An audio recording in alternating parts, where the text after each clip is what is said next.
La educación física tiene que ver con la salud. Es el objetivo más importante. Lo más valioso que podemos transmitir a nuestros alumnos es aprender a cuidarse. Es necesario, primero, concienciarles de la importancia de la prevención.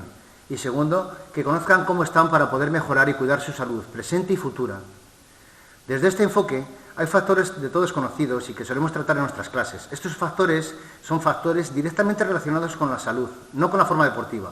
La resistencia cardiovascular, la fuerza muscular, la resistencia muscular, la flexibilidad. Pero hay otros que no tratamos con la importancia que deberíamos. En concreto me refiero a la composición corporal.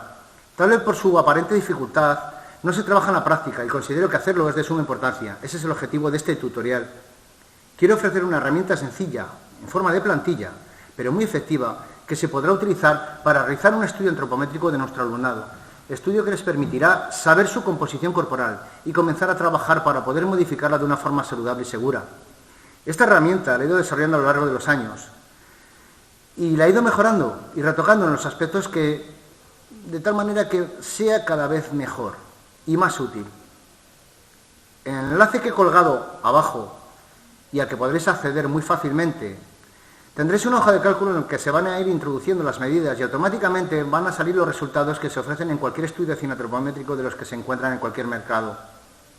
En este tutorial explicaré cómo usarlo y, lo que es más importante, las conclusiones que podemos sacar de todos estos datos. Conclusiones como ubicar el estado de salud del alumno, esencial punto de partida para poder trabajar y modificar esos datos en busca de su salud. Me refiero a la ubicación en la somatocarta. Existen infinidad de tutoriales de cómo y dónde tomar las mediciones antropométricas. A este respecto, no me voy a centrar. Este no es el objetivo de este vídeo tutorial. Para poder acceder a una guía sobre los protocolos en antropometría, podéis buscar en YouTube cualquier tutorial que tenga el sello del ISAC o Sociedad Internacional para el Avance en la Filantropometría. Los medios para llevarla a cabo son muy económicos y de fácil adquisición hoy en día. En secundaria la precisión pasa a segundo plano. Por eso, hoy en día podemos llevarlo a cabo. No hace falta disponer de un calibre Harpenden, ni de un Holter, ni siquiera de un Lance. Con un Skinfold o un Sling Guide o con un Fatometer vamos a tener más que suficiente. Como paquímetro calibre para diámetros óseos usaremos algunos sencillos, a ser posible con los segmentos ROMOS. Para los perímetros y medidas lineales con una cinta métrica vamos sobrados y por último una báscula. Sencillamente es un aparataje del que hoy en día podemos encontrar en muchos centros.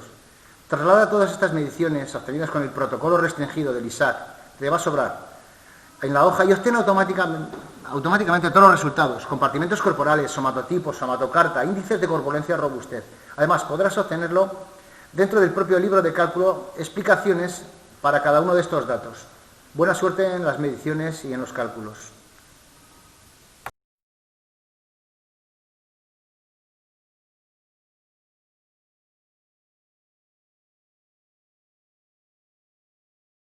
Después. Pinchas en plantilla antropométrica y lo abrirás con Excel. Lo primero que tienes que hacer es habilitar contenido para poder escribir. Vale, vamos a minimizarlo un poquito y vemos aquí los datos. Mira, escribe en las casillas que se ponen en color rojo al pinchar en el cursor. Pinchas, te va el primero. Este será el caso del primer estudio. Aquí pondrías el nombre. Voy a poner mis iniciales.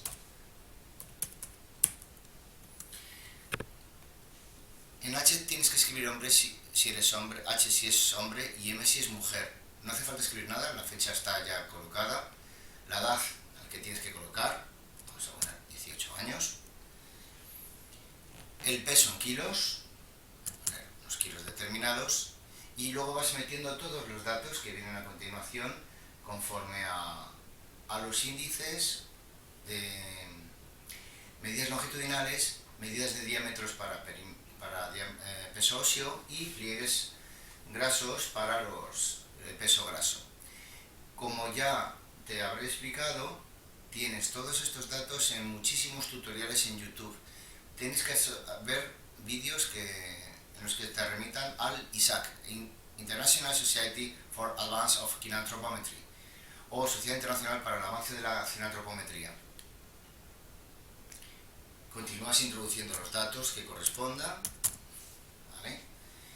He metido estos datos para que se vea que son datos que tienes que modificar. Lógicamente, un pliegue subescapular tríceps de 2 milímetros es muy poco. Voy a colocar simplemente unos valores que puedan darse en la realidad para poder pasar a un estudio algunas explicaciones de los valores que nos den a continuación.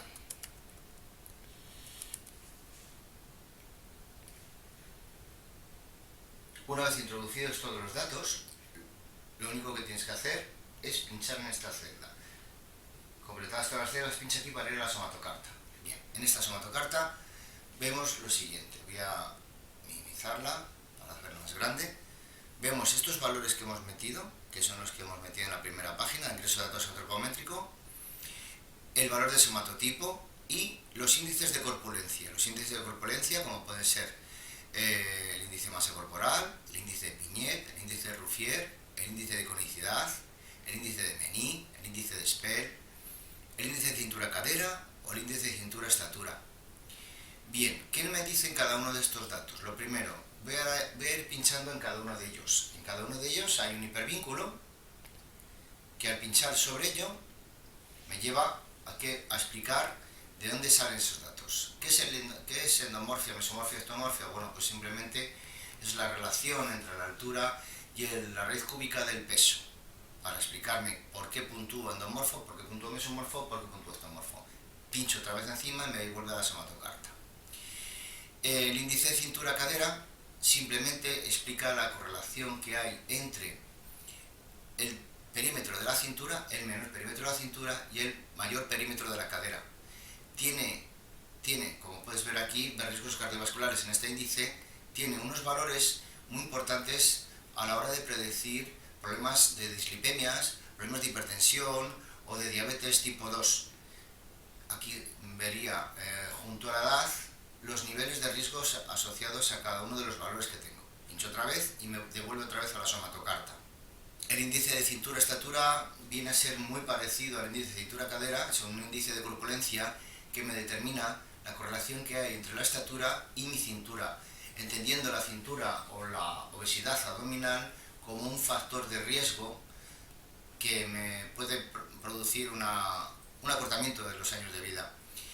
Aquí me figura, a partir de un índice de 0,52 a 0,63, hasta los 15 años hay problema de riesgo, siendo hombre de 53 a 0,57 y para las mujeres de 0,49 a 0,53. Se considera que empieza a haber un riesgo a partir de 0,49 para las mujeres y 0,53 para los hombres. Bien, el índice de conicidad, al igual que el índice de cintura-cadera y el índice de cintura-estatura, me determina la correlación que hay entre lo largo y lo ancho. Aquí vemos este dibujo, este anagrama, muy sencillo. Bueno, pues hay riesgo bajo cuando los valores son aproximados a 1 y hay un riesgo cardiovascular aumentado cuando los valores son mayor o igual a 1,73. Pinchamos otra vez. Bien, y en resumidas cuentas, todos los demás índices, el índice de masa corporal, el Piñet, Ruffier, lo que me viene a indicar es, aquí tenemos el índice de Piñet, lo que me viene a indicar es la correlación o la relación que hay entre perímetros directamente proporcionales a una buena salud, como puede ser la caja torácica o el perímetro torácico, y perímetros inversamente proporcionales a un estado de salud deficiente o deficitario, o que cuanto más perímetro tenga, peor salud voy a tener, como puede ser el perímetro abdominal. Volviendo a la somatocarta, vamos a hablar sobre el somatotipo. Mira, he puesto en color rojo, en celda de color rojo con fuente blanca, los tres valores del somatotipo: endomorfia corregida, mesomorfia y ectomorfia. Para dar a entender al alumno qué es la endomorfia, la mesomorfia y ectomorfia, simplemente tienes que pinchar encima de endomorfia, vas al componente de endomorfia, según puntúas en endomorfia corregida, te va diciendo cuáles son tus características respecto al componente graso, a las redondeces, al volumen. Si puntúas en mesomorfia, pinchas en el componente de mesomorfismo, te dice cómo estás. Y respecto al componente ectomórfico, pinchas exactamente igual y te dice cuál es tu ubicación, ¿de acuerdo? Pero lo más importante de estos tres componentes, el somatotipo, es su ubicación en la somatocarta de Heath-Carter. En este caso, vemos la distribución en la somatocarta de este ejemplo, que es un ejemplo hipotético, que vemos, mirad, lo primero que vemos es la ubicación. Este alumno puntúa, el alumno de hipótesis puntúa en el somatotipo de X sobre menos 2,53 en el eje de X, menos 2,53 y en el eje de Y, menos 0,13. Vale, está ubicado en esta posición. Conforme a este componente, si lo vemos, por ejemplo, si vemos respecto al índice de masa corporal o índice de QTLT, vemos que puntúa como obesidad grado 1 y conforme al componente de índice ponderal de George Sheldon, me puntúa como endomorfo, vemos que el alumno, ¿dónde está ubicado? Y lo que voy a pasar a explicar es lo siguiente. Respecto a este eje vertical, cuanto más a la izquierda esté el punto, más componente graso tiene el alumno. Cuanto más hacia la derecha, menos componente graso. Quiere decir que si este alumno tiene un componente endomórfico, en este caso menos 2,53, y quisiera migrar el somatotipo hacia un peso graso menor, aunque he puesto, si os dais cuenta, es un ejemplo muy detallado de con pliegues de 10 milímetros, es muy poco, lo que tendría que hacer es un aumento o un balance energético negativo, en supuesto de que pudiera entrenar para hacer un gasto energético inducido por el ejercicio mucho mayor, o una dieta un poquito más restrictiva y que perdiera peso graso, con lo cual este punto se fuera hacia la derecha. Es decir, que pasara de valores negativos a valores positivos. Pero bien, lo más importante es que no pierda masa muscular, como suele pasar.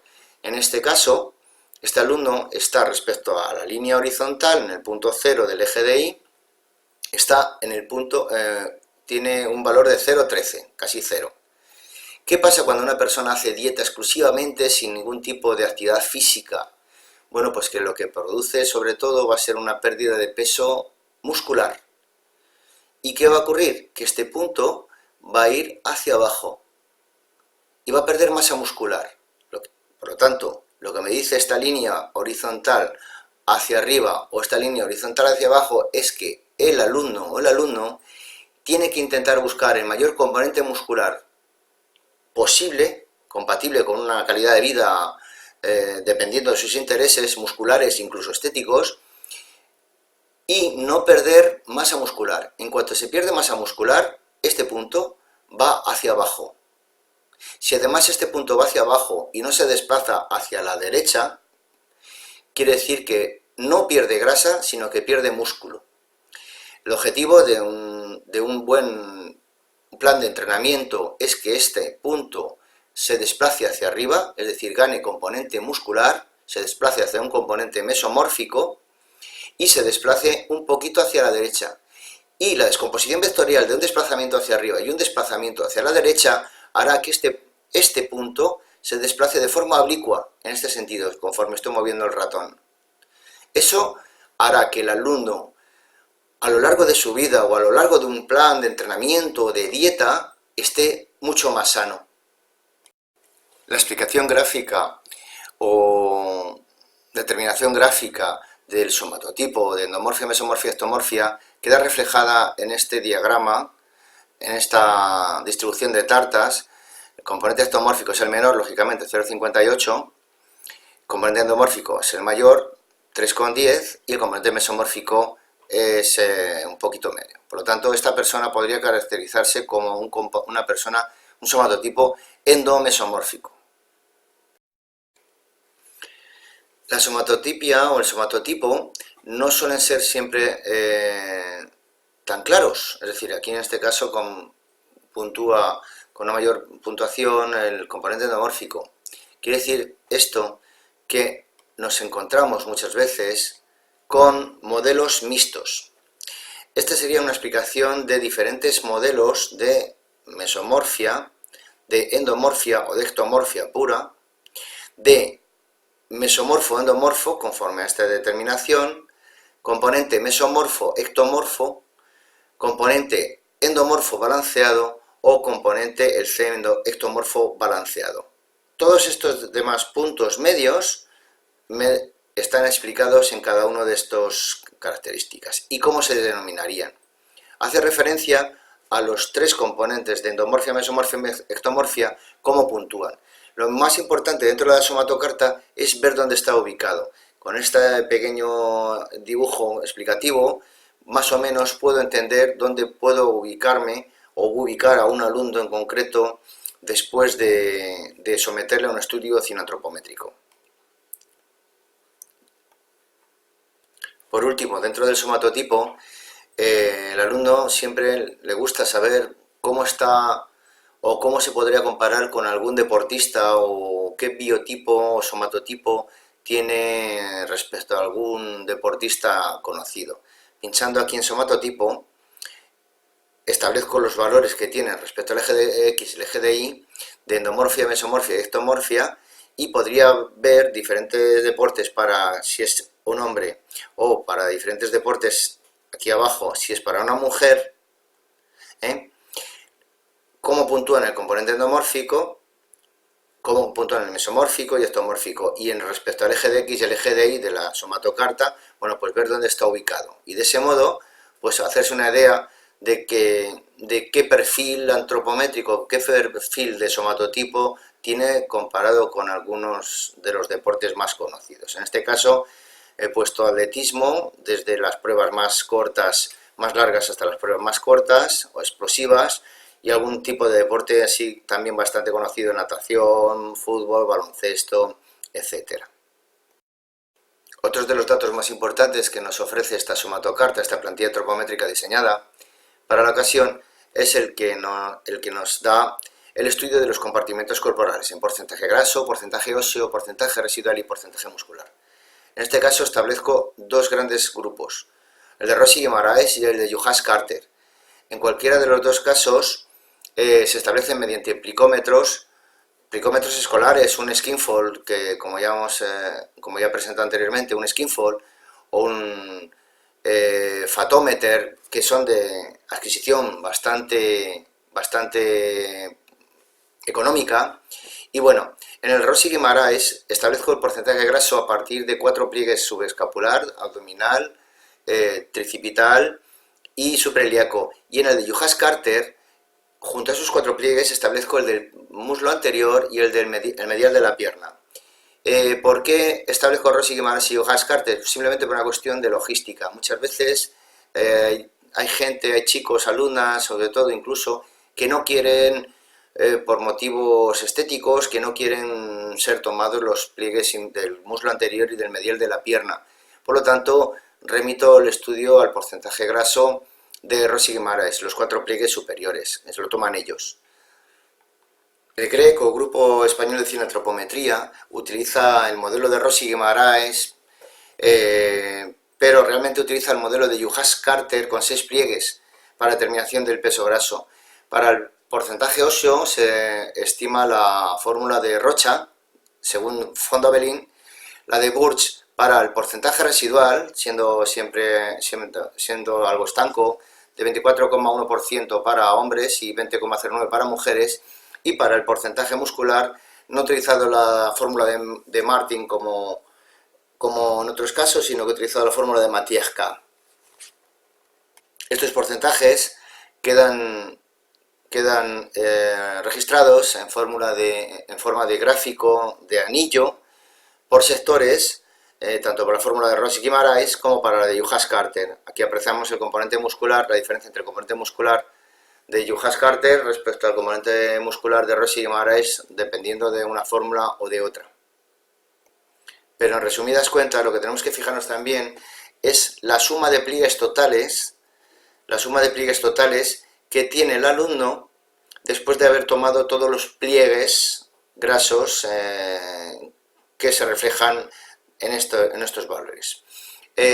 Para poder no tener errores en las fórmulas, he protegido, como aquí salta, he protegido todos los valores y solamente se puede escribir en las celdas que están habilitadas para ello. Por lo tanto, es imposible, como se puede ver aquí, es imposible cometer errores, porque solamente voy a poder escribir en los valores, en las celdas que me permite el programa o que he habilitado y he desprotegido para poder hacerlo en ello. Por último, he incorporado dentro de este libro de Excel una comparativa respecto a la proporcionalidad, comparándolo con Phantom. El Phantom es un modelo proporcional, asexuado, neutro, sin edad ni raza determinada, pero lo he hecho para que los alumnos, cuando tomen las medidas de pliegues y de diámetros, se den cuenta que no, dónde está la media, en este caso donde tengo aquí marcado el cursor, y cuáles son las desviaciones estadísticas de este valor neutro.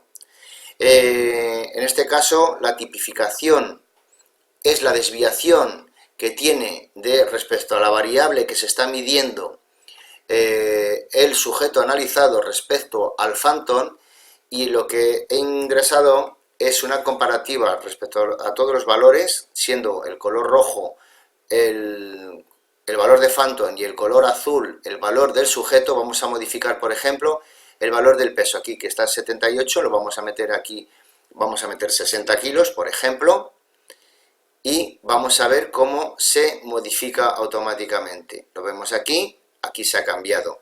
Y en los valores de Z, que es la tipificación respecto a la media, aquí vemos cómo se modifica. Es una gráfica dinámica. Cualquier modificación que haga dentro de estos valores se va a modificar en estos otros.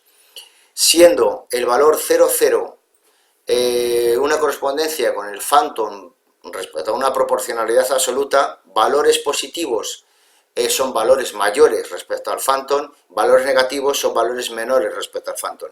En este caso está todo por debajo porque he puesto valores bastante bajos en los datos que he metido en el sujeto como tal. Si yo pusiera aquí, por ejemplo, en pliegue subescapular un valor de 28, por ejemplo, los valores Z, aquí veríamos que está 2,20 puntos respecto a los valores, en este valor en concreto, 2,20 puntos del pliegue subescapular respecto a los valores de Phantom.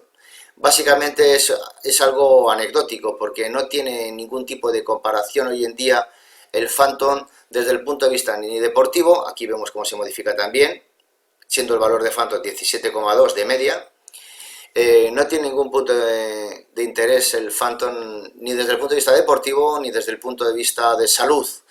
Es un valor neutro totalmente. Lo único que lo incluyo para que los alumnos tengan una guía de cuáles son los valores medios, máximos y mínimos, y no metan la pata a la hora de hacer las mediciones.